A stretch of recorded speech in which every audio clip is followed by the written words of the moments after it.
job today because we have all these experts here that get to talk, so I get to mainly introduce the session. I'll warn each of you that we have 2 microphones, so you have to figure out how to deploy them. So that we are videotaping this. It'll go up on our website. It's another one of the things that we run to try to maintain our connection to the community. So thank you very much for coming. We enjoy doing these meetings with the Duchenne community at least annually, oftentimes more frequently as issues come up and things that we want to discuss with you. Just a few disclosures. I do work with a lot of different companies in addition to NIH and Muscular Dystrophy Associated and a number of organizations. And so take everything I say with somewhat of a grain of salt, but I have so many different grains of salt going in different directions that hopefully they balance out. We're eager to work to do anything we can to move this forward, and to do that, I moved here about 5 years ago. It's fun for me to hear Jennifer talk about the early days with Hawken, because I actually met Hawken. So Deborah and Paul Miller started CureDuchenne shortly after they came to Minnesota, so they don't realize I was in Minnesota up until about 5 years ago, and I moved here to start the program here. And we built a big center, and Paul Miller used to play hockey for the Gophers. That was one of the sports that Minnesota was exceptional at, and he was an exceptional hockey player, and went on to the North Stars, which was the Minnesota professional hockey team that, if you know anything about hockey, you know no longer exists in Minnesota.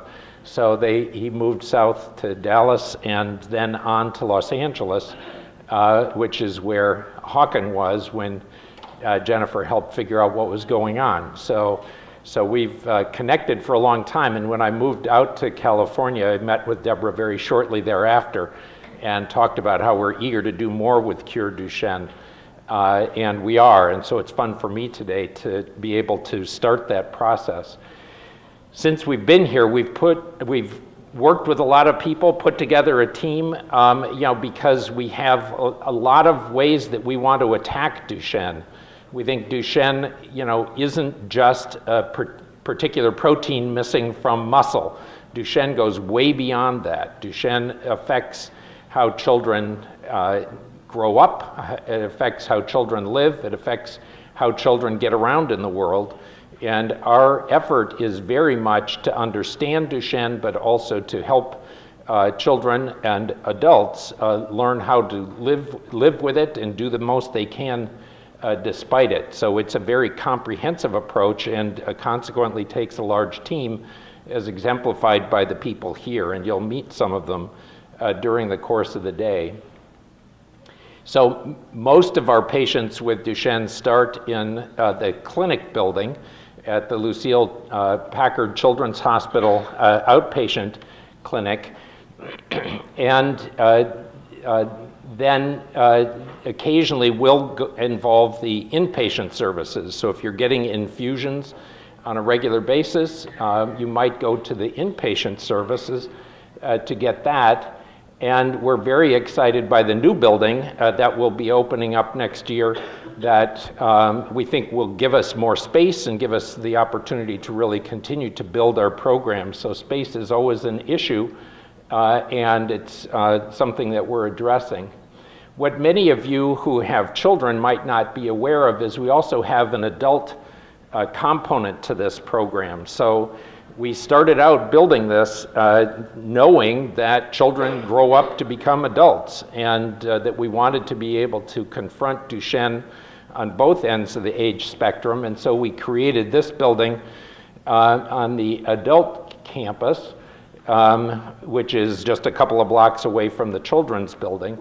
And it allows us to provide adult comprehensive care. So we have a whole team of providers on the adult side as well as on the pediatric side, and to emphasize transitional care. We think that one of the pieces that we can really work on and exemplify for the nation and the world in terms of Duchenne care is how does a young boy become a man living with Duchenne, and we are building that program. We're quite proud of what we already have, but we're continuing to emphasize that, and you'll hear more about pieces of that later on this afternoon, about how you navigate adolescence with Duchenne, how you become a young man with Duchenne. But in this facility, we also have the ability to integrate clinical care with clinical research.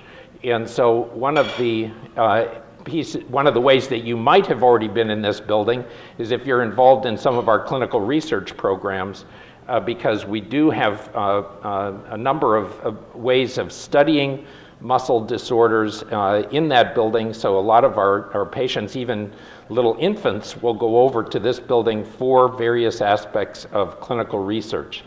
And so we're trying to integrate this in all ways and are excited about it.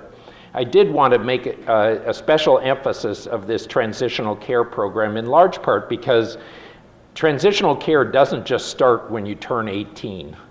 It's not, okay, now you're an adult. Transitional care really has a long ramp-up phase. In essence, we think of transitional care as starting at diagnosis. We need patients and parents to be honest and thinking about what's going to happen as their young boy becomes a young man with muscular dystrophy. There's a lot of misinformation out there, and so you have to be really guarded against being swept up in a lot of the really needlessly negative information that's oftentimes provided on the internet, sometimes unwittingly. We work with patients on into their 30s and 40s and really are eager to help them maintain as independent a life as possible and to help them grow and to participate and fully contribute to society in a number of different ways. And so that's our commitment, that's where we're at, and we're eager to start that discussion very early on in childhood, because I think that's where this gets its roots, and we need to do that for young children to be able to excel during the rest of their life. Remember that there are all kinds of exciting treatments coming down the pike, and we need to make kids as healthy as possible, as strong as possible, and as committed to their own lives as possible so that they can take full advantage of that. So that's a lot of what our program is dedicated towards. And then just a word about research. We are involved in a number of trials. I mean, we work with the Sarepta team a lot. We're very excited about that whole program, not just for the individual drugs that are coming out, but as a proof of principle for treatment of Duchenne. We're doing a lot with the myostatin inhibitors now, formerly with Bristol Myers Squibb, but transitioning to Roche, that we think is potentially a complementary approach to Sarepta. These things can work together. And that's going to be our goal, is coming up with ways that we can combat Duchenne in multiple ways. But we're also working with a lot of the Stanford-based basic scientists and translational scientists on campus that are just doing tremendous things. I mean, so I don't have time to talk with you about everything that's going on.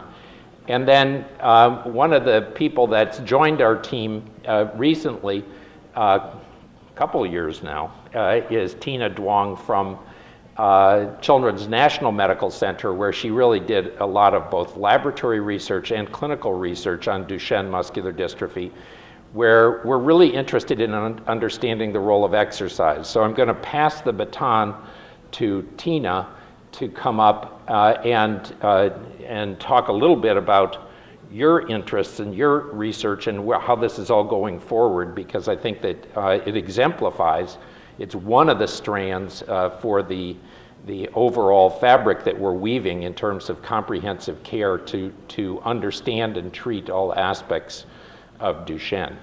So with that brief introduction, I'll pass the baton to Tina, who's not on your schedule, and then Tina will pass it to Dr. Bachrach to talk about endocrine aspects of Duchenne. Okay. It's okay, they're going to stay down here because I'm so short. When I'm behind Okay, And so I like to here's- walk around. There's So. one. We have two? We have two. Oh, no. We are fancy. Now, the reason we have two, as I said, is because we're trying to videotape this in a way that makes it audibly accessible when we put it up on the web. So. Oh, and you carry two things. Carry two things. Yeah. This is. And So I accidentally throw this at people because I'm a hand talker. if you stand close to the table, it'll Yeah. leash you. Okay. But it might free you up. Well, this is interesting. Sorry about this. I first want to thank Dr. Day for letting me kind of jump in here. What I'm going to focus on primarily today is to not throw machines at people, but maybe I'll just stand right here. Primarily just this morning, just want to talk about some of before I came here, I worked with Synergy, a Cooperative International Neuromuscular Research Group. It's a mouthful, but it's the research group that holds the largest Duchenne natural history that I can't say is ongoing, but it will be coming back on. We have 8 or 9 years of longitudinal data, and so what I'm going to talk about mainly today is steroid or glucocorticoid therapy as it is related to some of the natural history that we've seen, because with deflazacort coming on the market for the U.S., the typical questions are going to be asked of clinicians, and U.S. parents are going to wonder, how do I decide what steroid therapy I should be using and how much? Just to make sure that I won't be giving you any answers today, I want you to know that as part of a Duchenne family that you inadvertently didn't want to be a part of is now a part of. We are part of your family and we're part of your team, and our role is to make sure that you have the information you need to make the decision that works for you and your family. We're not really here to dictate how or why, but we, as professionals, we are here as information providers. So looking at Duchenne, we all know it's a multi-system disorder. So it affects dystrophin. So dystrophin in the muscle is not just in muscle, it's in every organ of the body. And so whatever organ it is in, it's going to affect it. And so it affects, cognitive difficulties, cardiopulmonary difficulties, as well as weak muscles and bones. And so I won't go into that in detail here, but the afternoon session I'll talk a little bit more about different kinds of therapies that address some of these organs. So just looking at the schematic really quickly on the natural history, as you can see, if I can work the pointer, up here, this is the early natural history before before steroids. And so before steroids, as you can see here, you look at the loss of ambulation time and the ability to feed oneself, ventilation, also mortality, you see that there is a change in this timeline now that steroids has become a contemporary part of Duchenne management. This is basically all I want to talk about here because there is a change. And so steroids now has been frequently prescribed and used. And so we need to understand it better. You need to understand it better. So some of the objectives by the end of this short talk is to help you understand how does steroids really work, what is recommended according to the American Academy of Neurology, as well as the Center for Disease Control. That was published in the Bushby paper in 2009, and looking at natural history. I won't talk much about the North Star network here, but I'll primarily talk about a paper that's published by Lucile in 2015 that looks at steroid therapy and some of the side effects. Slow down. Okay. I'm a fast talker, as you guys all know, and I knew she was going to do that to me.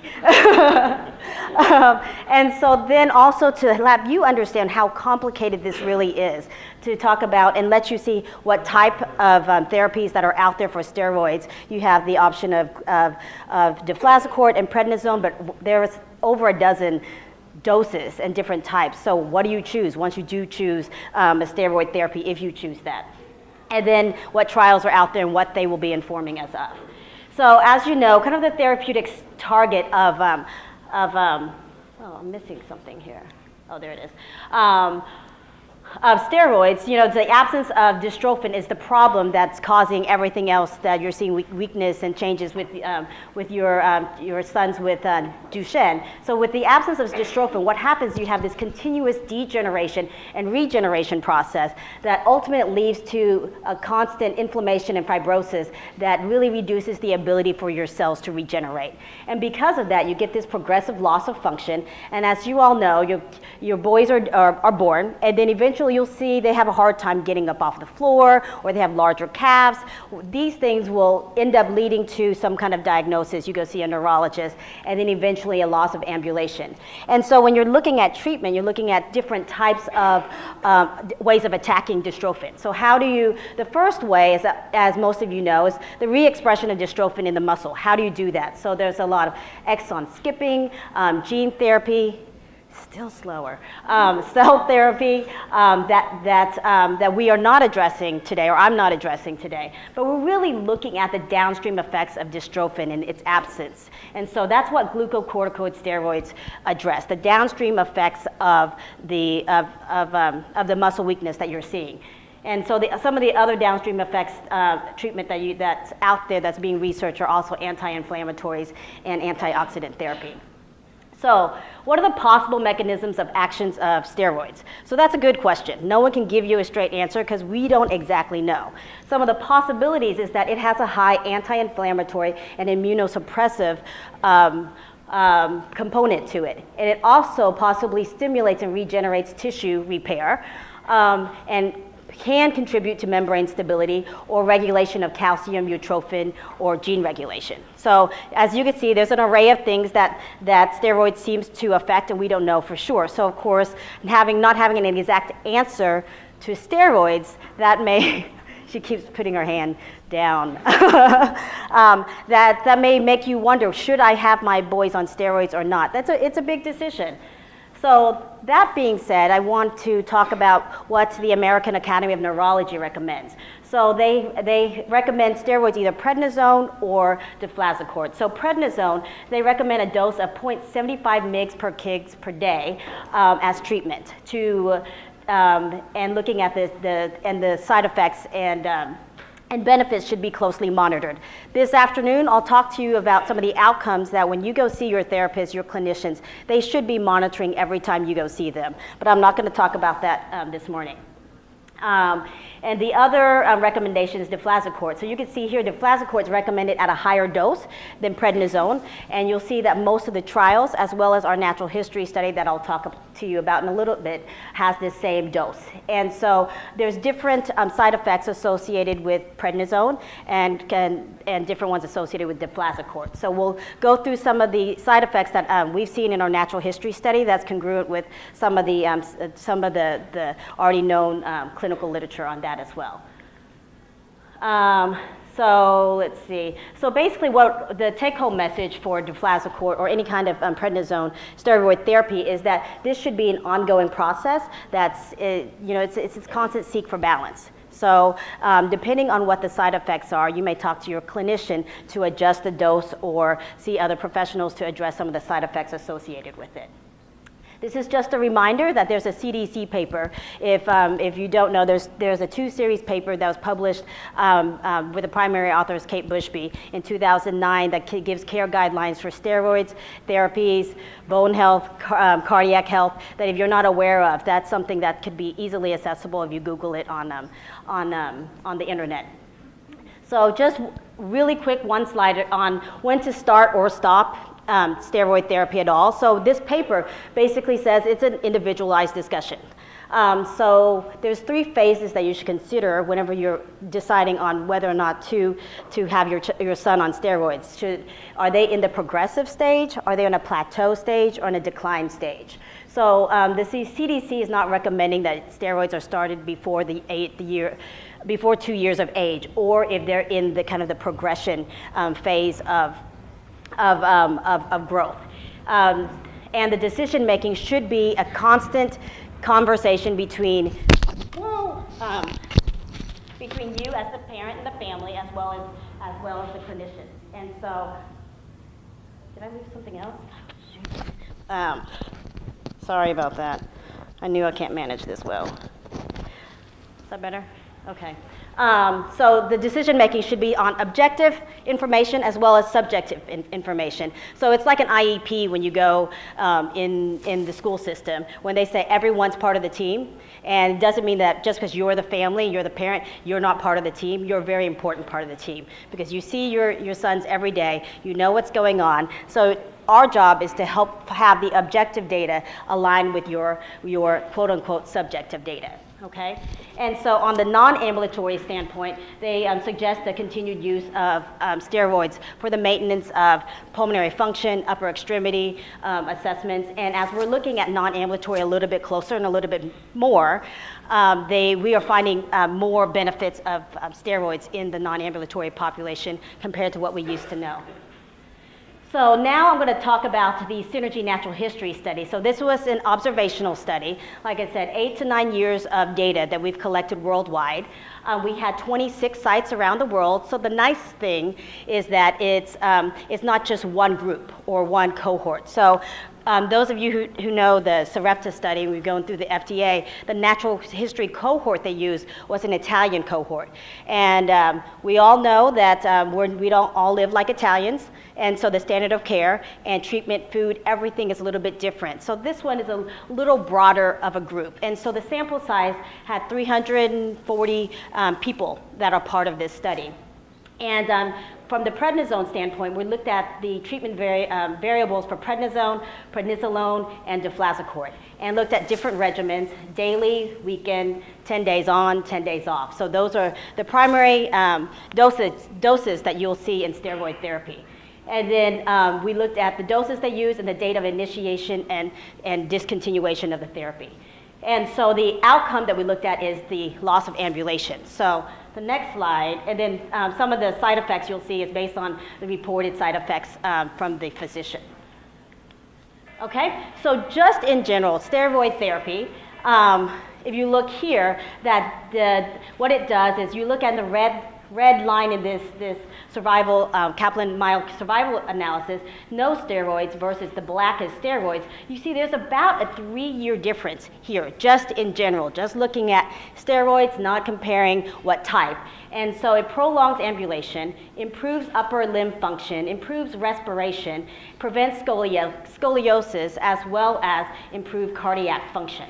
So then the next slide, we break it down just a little bit more, and we're looking at patients who are on steroids, and it does delay ambulation, as I'm showing you here, up about 3 years. So the next slide here, we're looking at the deflazacort versus prednisone. So in green, you see like daily deflazacort, and in the black and gray, you see the prednisone. So the darker black is the daily prednisone, while the green is the daily deflazacort. And what you're seeing there is that it seems that deflazacort is associated with longer ambulation than prednisone. Keep in mind, this is not a randomized control trial, it's an observational trial. So you have to take this with a larger grain of salt. And this is what we're observing. And so there doesn't seem to be any differences in the different regimens of prednisone, the daily versus 10-day on or 10-day off, but it does seem to be a difference in the deflazacort.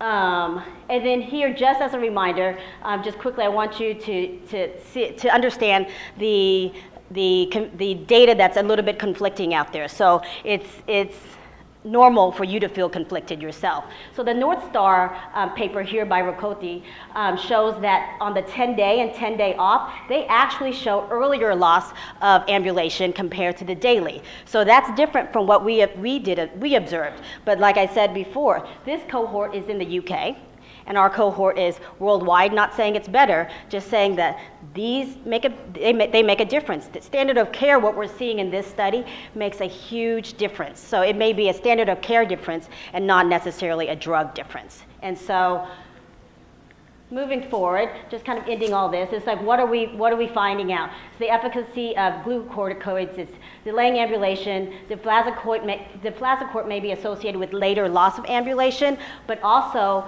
a little bias in our study is that those who are on deflazacort happens to be in areas of the world that have better standard of care. So that's a caveat there.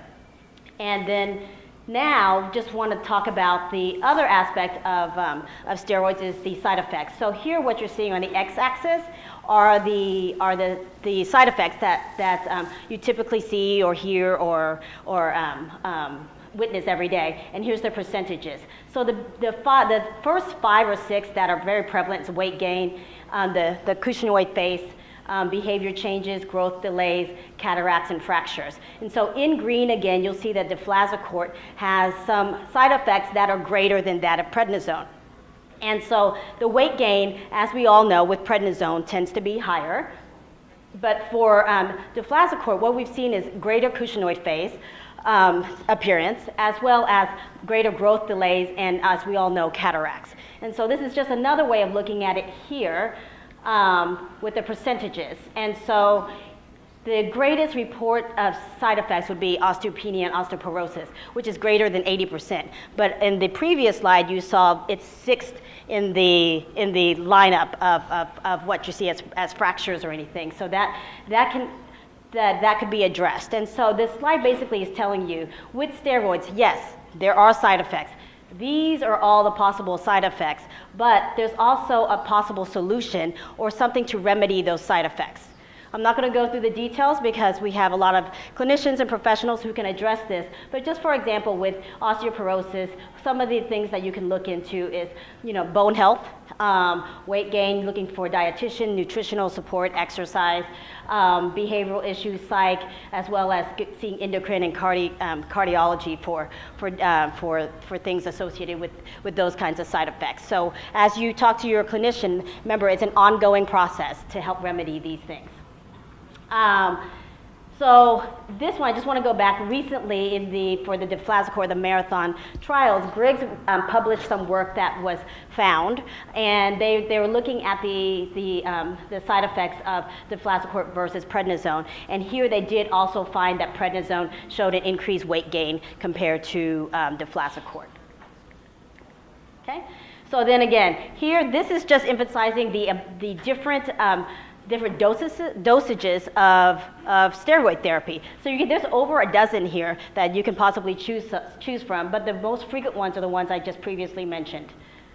So how we're going to really know, there's a study called 4DMD, and it's an NIH study that is in the 3rd year, and they are looking at daily prednisone at 0.75 mg per kg a day, just like the AAN regulation, as well as daily deflazacort at 0.9. And then they're also looking at one dose difference as the 10-day and 10-day off dose. So what this will tell us is that whether or not deflazacort is better tolerated than prednisone, and what steroid therapy may be more effective. And this is it's a randomized clinical trial, so we can trust what comes out a little bit more than we can from an observational study that I just showed you. And the last young man who's going to be enrolled in that is going to be this summer of 2019, which is 2 years from now. And then just here real quickly, this is my last slide, just to talk about, as you guys all know, the deflazacort coming out and prednisone. And so this at least maybe opens the conversation for you to have with your clinicians and have an educated conversation about side effects.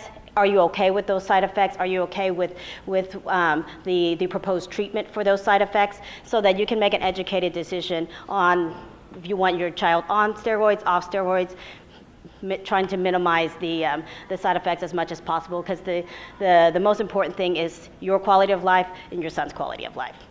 Okay? I think that's it for me. So.